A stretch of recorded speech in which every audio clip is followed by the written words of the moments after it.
How to enter promo code on Lowe's website. Hey guys, in this video I'll show you how you can enter a promo code on Lowe's website. First thing you're going to have to do is go to your search bar on your web browser and then search for lowes.com. Just go ahead and hit enter, and then you can add items to your cart from here. So let's just go ahead and scroll down and add something to our cart. So I'm going to scroll down here and then go to this option for a random item. So I'm going to go to this shop now.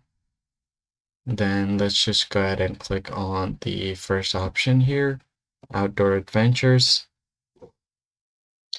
And let's just add this random item to our cart for $6. So once you've added the item, you can go to view your cart. Now once you view your cart, you can just click on this option called promo code, click on the drop down. And if you have any promo code here, you can just click on it and then enter the code. Now, if the code is valid, you should be able to get a certain amount of discounts. So that's pretty much it, guys. I hope this tutorial was helpful. I'll see you on the next one.